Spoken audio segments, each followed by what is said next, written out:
Hi guys, Dr. Tracy here. I'm just going to go over some more stuff about control statements. Last week we went through if statements, but this one I want to talk about loops. So the first loop is the for loop.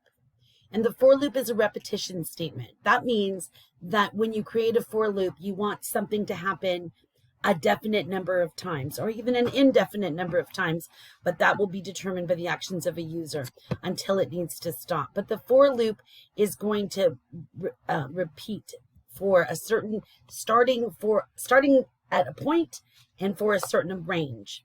This is the syntax for Python's for loop in a control statement that supports definite iteration. So for each pass in range 4. That means that for each pass, it's going to do this.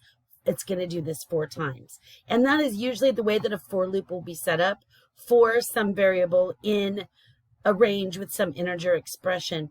We'll create the loop on how many times that it will print this. And you can see that the result is it's alive, it's alive, it's alive, it's alive. You can have it execute a certain amount of times based on an integer expression or even using a variable. So a loop to compute an exponentiation for a non-negative exponent, as is shown here, uses the number, the exponent, the product, and it uses for each pass in range exponent. So for 3 times it'll go through, and so now it does 2, 4, and 8, where then the product is going to change. Count control loops are when you need to do something a definite number of times or count through a range of numbers, such as the example at the top that says for count in range 4.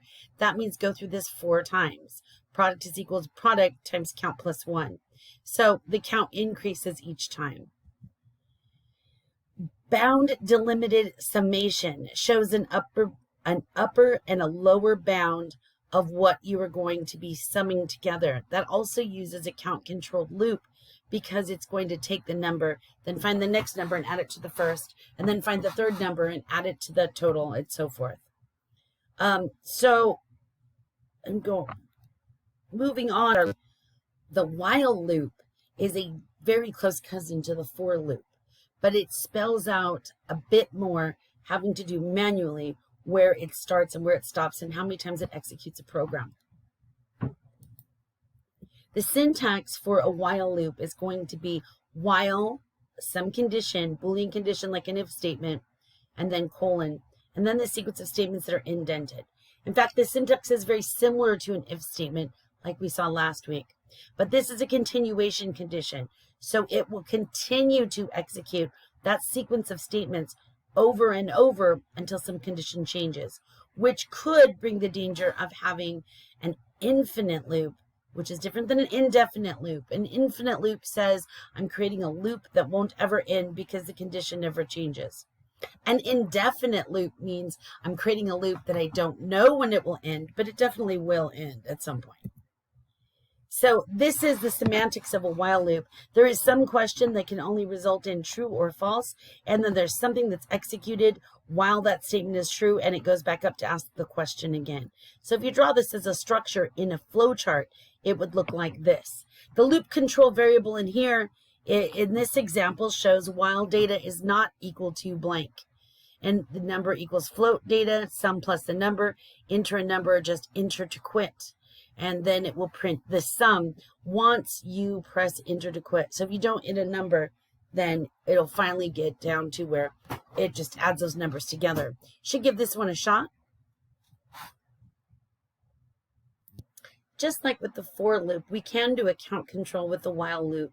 And you can see there's even the for count in statement that works in the exact same way as the while count statement. And so for count in range, starting at 1 and ending at 100,001, sum those numbers together.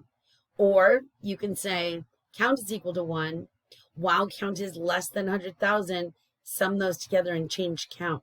You see how they're very similar yet different. And so that's count control, and can be best be explained. Which one's right, which one's wrong? They're both right. There's lots of ways to be able to program. While true, sometimes you'll see programs that just simply say while true. While what's true? Well, it's always true. So this means just keep looping until somehow you hit a break. That's what while true means, because true is always true. So basically it's testing the condition to see if true is true, and it is. True is always true. So it's just a program-like way that says just keep going until you hit a break. That's what that means. And if you don't have a break in there and your while statement says while true, you've created an infinite loop. So the break statement is going to say, I found what I wanted and I'm going to get out of here. So the example that's in the text using a while loop is going to use the while loop to find random numbers for a simple guessing game where you can put in your answer and it's going to while true until it reaches the break that says you finally got it. And it'll tell you how many tries that it took. Be careful when you are working with loops, because loops can have possible errors such as incorrectly initializing a loop control variable. Okay, so I hope this helps. Just for some practice, you should try doing the case study, approximating square roots, that will write a program that will help you show the approximate actions that are taken to find the square root. It's designed in pseudocode, then it's written in Python, and it demonstrates the use of control statements. Hope this helps. Hope you have a good week. Bye-bye.